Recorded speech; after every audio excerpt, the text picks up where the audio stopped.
आज की नारी। अंजलि को मैगजीन पढ़ते पढ़ते अचानक कब झपकी लग गई पता ही नहीं चला।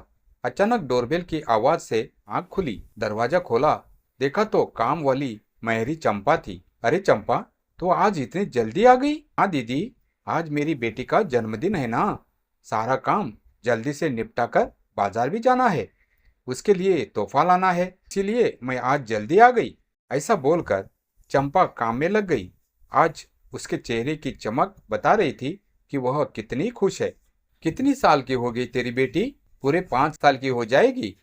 उसके लिए नई फैंसी ड्रेस खरीदनी है। दीदी, आपके लिए कॉफी बना दूं? हाँ बना दे। और सुन, जाते वक्त मुझसे कुछ पैसे ले जाना। मेरी तरफ से भी अपनी बेटी के लिए कुछ ले आना। साहब का रूम अच्छे से साफ करना, तुझे पता है ना, उन्हें गंदगी बिल्कुल पसंद नहीं। जी दीदी, सब काम कर दूंगी, आप चिंता मत करो। चंपा ने काम निपटा कर कॉफी बनाकर दी और पास आकर बैठ गई। दीदी, एक बात पूछूं आपसे, आपकी शादी को कितने साल हो गए? कल पूरे 2 साल हो जाएंगे। मतलब कल आपकी शादी की सालगिरह है? मैंने हाँ में सिर हिला दिया। फिर तो कल आपके घर में खूब जश्न होगा, है ना दीदी? अरे नहीं, मैं और तुम्हारे साहब डिनर के लिए होटल जाएंगे बस। ऐसा क्यों दीदी? आपका तो इतना बड़ा घर है, साहब की इतनी अच्छी कमाई है, आपका मायका भी कितना अमीर है, फिर भी जश्न नहीं कर रहे हैं? ऐसा क्यों दीदी? अरे तू यहाँ बातें ही करते रहेगी या घर जाकर अपनी बेटी की जन्मदिन की तैयारी भी करेगी? अरे हाँ, मैं भी ना कितनी पागल हूँ, बातों में लग जाती हूँ। इतना कहकर चंपा चली गई। तभी मोबाइल की घंटी बजी। माँ का फोन था। कहने लगी, अंजलि, तुम्हारी सालगिरह पर सेलिब्रेशन के लिए मैंने होटल बुक कर दिया है, और हाँ, मेहमानों की लिस्ट भी बना ली है। तू और भी किसी को बुलाना चाहे तो बुला लेना, ओके? नहीं माँ, मुझे कोई पार्टी वार्टी नहीं करनी है, प्लीज आप जिद मत करो। जिद? मैं नहीं, तुम कर रही हो अंजलि। जो हुआ उसे भूल जाओ, पुरानी बातों को लेकर बैठी मत रहो, चुपचाप पार्टी के लिए हाँ कर दो, समझी? ऐसा कहकर माँ ने फोन काट दिया। अपनी सगी माँ से भूल जाने जैसी बात सुनाना अच्छा नहीं लग रहा था। कैसे भूल जाऊं माँ, जो पिछले साल विशाल ने मेरे साथ किया था। सब मेहमानों के सामने उसने मुझ पर हाथ उठाया था। कितनी रोई थी तब मैं। अभी तो वही थी उस वक्त। पति पत्नी में छोटे मोटे झगड़े तो होते रहते हैं। समाज की दुहाई लेकर मुझे रोता हुआ छोड़कर चली गई। बस यही कारण था कि विशाल की हिम्मत और बढ़ गई थी। शराब पीकर मारपीट करना, गाली गलौज करना, अब तो यह आम बात हो गई थी। यह सब सोचते सोचते कब रात हो गई पता ही नहीं चला। सिर दर्द करने लगा था। तभी डोरबेल बजी। दरवाजा खोला तो विशाल थे। उनके लिए खाना लगाने लगी तो विशाल बोले, मैं खाना खाकर आया हूँ। सुनो, कल पार्टी है, कोई नाटक मत करना, पिछली बार की तरह, और किसी अच्छे पार्लर से तैयार होकर आना। तुम मिसेज अंजलि विशाल शर्मा हो, एक मल्टीनेशनल कंपनी के मालिक की पत्नी और एक समाज सेविका शारदा जी की बेटी हो। यह बात हमेशा याद रखना, समझी? ऐसा बोलकर विशाल बेडरूम में चले गए। अगले दिन ब्रेकफास्ट करके विशाल ऑफिस चले गए। तभी मेहरी चंपा आई।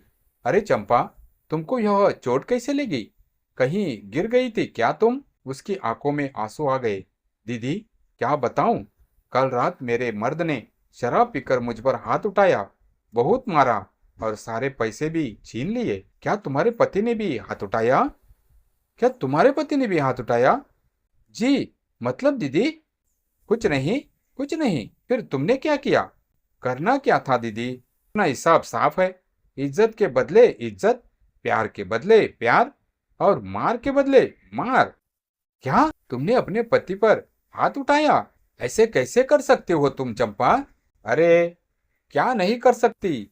जब उसे मेरी इज्जत की परवाह नहीं तो फिर मैं क्यों करूं? मैंने उसे पूरी बस्ती के सामने मारा और भगा दिया और बोल दिया, आइंदा अगर शराब पीकर मुझ पर हाथ उठाया तो बहुत मारूंगी। मुझे चंपा आज किसी योद्धा से कम नहीं लग रही थी। चंपा अपना काम निपटा कर चली गई। तभी विशाल का फोन आया। मैं ऑफिस से सीधा होटल आ जाऊंगा, तुम मेरे कपड़े लेकर आना, ओके। मैंने पार्लर जाते वक्त विशाल के कपड़े अपने साथ रख लिए और शाम को होटल पहुंच गई। पार्टी शुरू होने वाली थी। माँ भी वहीं पर आ गई थी। सभी मेहमान आ चुके थे। तभी विशाल भी वहां आ गए। मैंने उनको कपड़े दिए और वह चेंजिंग रूम में चले गए और देखते देखते पार्टी शुरू हो गई। मेकअप से लिपे पुते चेहरे जाम से जाम टकरा रहे थे। इतने में विशाल मुझे घूरते हुए बोले, बेवकूफ औरत, तुम मेरे लिए पार्टी में पहनने के लिए यह कपड़े लाई हो। मैंने कहा, जो मुझे सही लगे मैं ले आई। तुम मुझसे जबान लड़ाओगी? अभी बताता हूं तुम्हें। वह मेरा हाथ पकड़कर घसीटते हुए मेहमानों के बीच में ले गए और सब के बीच उनका हाथ मेरे गाल पर आने ही वाला था कि न जाने मुझ में इतनी हिम्मत कहाँ से आ गई। मैंने उनका हाथ पकड़कर झटक दिया और अपने दूसरे हाथ से उनको एक तमाचा मार दिया। वह सन्न रह गए और उनकी आंखें गुस्से से लाल हो गई। तेरी इतनी हिम्मत, तू मुझ पर हाथ उठाएगी? इतना कहकर उन्होंने मेरे बाल पकड़ना चाहे। मैंने डर कर बजाय पीछे हटने के 2 कदम और आगे बढ़कर उनको धक्का मार दिया और चुप रहने का इशारा करते हुए बोली, तू बहुत बोल चुका मिस्टर विशाल वर्मा, अब मेरी बारी है। औरत कोई खिलौना नहीं होती जिससे जब चाहे जैसा चाहे खेला जाए। आज के बाद अगर मुझ पर हाथ उठाया तो तेरा वह हाल करूंगी कि तू जिंदगी भर याद रखेगा, समझा? तभी माँ मेरे पास आई और बोली, क्यों मेरी नाक कटवा रही हो अंजलि? चलो यहाँ से। माँ, आज आप समाज की दुहाई नहीं देगी। आपकी वजह से ही मैं आज तक चुप रही और मेरी चुप्पी को आपके दामाद ने मेरी कमजोरी समझा। पर अब और नहीं, मैं पढ़ी लिखी आज की नारी हूँ, अपना भला बुरा समझ सकती हूँ। मैं किसी की दया पर नहीं, खुद अपने पैरों पर खड़े होकर जीना चाहती हूँ। मैं वहां से निकल रही थी, तभी मेरी नजर चंपा पर पड़ी। वह ताली बजा रही थी और उसकी आंखों में गर्व की चमक थी। चंपा की आंखों में जो चमक थी वह कहीं न कहीं अंजलि को अंदर तक ताकत दे गई। जैसे कह रही हो, दीदी आज तुमने खुद को पहचान लिया। अंजलि होटल से बाहर निकली। हवा तेज चल रही थी, पर पहली बार उसे लगा जैसे यह हवा उसके फैसले को समर्थन दे रही हो। वह सीधी अपनी कार में बैठी और घर की ओर नहीं बल्कि महिला सुरक्षा केंद्र की ओर चल गई।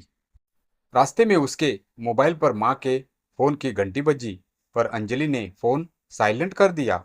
अब उसे कोई समझाने वाला नहीं चाहिए था।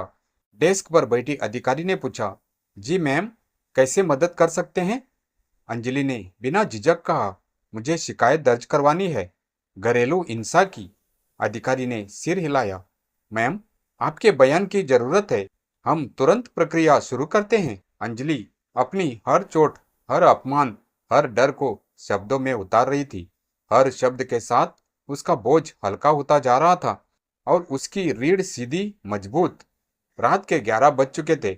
विशाल शायद अब पार्टी का नाटक खत्म करके घर पहुंच चुका होगा। अंजलि घर में दाखिल हुई तो देखा विशाल लिविंग रूम में बैठे थे। उनकी आंखें गुस्से और डर दोनों से भरी हुई थी। तेरी हिम्मत कैसे हुई मुझे सबके सामने थप्पड़ मारने की? विशाल दहाड़े। अंजलि शांत थी। उसकी आंखों में इस बार कोई डर नहीं था, बस साफ साफ आत्मविश्वास। उसने टेबल पर रखा कानूनी नोटिस उसके सामने रख दिया। विशाल के हाथ कांप गए। यह क्या है? यह मेरी जिंदगी की आजादी है मिस्टर विशाल वर्मा। अंजलि की आवाज कठोर पर शांत थी। मैंने घरेलू हिंसा का केस दर्ज करा दिया है। कल से मैं इस घर में नहीं रहूंगी। पागल हो गई हो क्या? लोग क्या कहेंगे? विशाल चिल्लाए। अंजलि हंसी, एक हल्की लेकिन भारी हंसी। लोग क्या कहेंगे, यही सोचकर आपने मुझे 2 साल तक तोड़ा है। अब लोग क्या कहेंगे यह सोचने की बारी आपकी है। कुछ देर बाद घंटी बजी। माँ थी, परेशान, कटाक्ष से भरी। अंजलि, तू पागल हो गई क्या? तलाक लेगी? समाज क्या कहेगा? रिश्तेदार क्या सोचेंगे? अंजलि ने पहली बार माँ की आंखों में आंखें डालकर कहा, माँ, आप पूरे जीवन समाज के लिए जिया करो। मैं अपनी बची हुई जिंदगी खुद के लिए जीना चाहती हूँ। आपने मेरी चुप्पी को सहमति समझा, पर मैं अब चुप नहीं रहूंगी। माँ कुछ पल के लिए ठिठक गई। उनकी आंखों में पहली बार एहसास की हल्की परछाई उभरी, पर वे कुछ कह नहीं पाई। अगली सुबह अंजलि अपना सामान लेकर घर से निकल रही थी, तभी गेट पर चंपा खड़ी थी। दीदी, आप सच में जा रही हो? हाँ चंपा, अब अपनी जिंदगी खुद बनाऊंगी। चंपा मुस्कुराई। दीदी, कल आपने जो किया ना, वो तो पूरी बस्ती की औरतों ने देख लिया। आज आप सिर्फ अंजलि नहीं, हमारी हिम्मत बन गई हो। अंजलि की आंखें नम हो गई। धन्यवाद चंपा, तुम ही थी जिसने मुझे पहला कदम उठाने की हिम्मत दी। चंपा ने आगे बढ़कर अंजलि का हाथ पकड़ लिया। दीदी, जिंदगी कठिन होगी, पर डर मत। औरत जब उठती है ना, तो उसके सामने किसी की नहीं चलती। अंजलि ने मुस्कुराकर कहा, आज से मैं डर कर नहीं, लड़कर जीऊंगी। अंजलि कार में बैठी। पीछे 2 साल का दर्द था, पर आगे एक पूरी नई दुनिया, एक नई नौकरी, नई पहचान और खुद का सम्मान। पहली बार उसे लगा उसका फैसला कठिन नहीं, सही था। कार धीरे धीरे आगे बढ़ी और अंजलि की जिंदगी भी।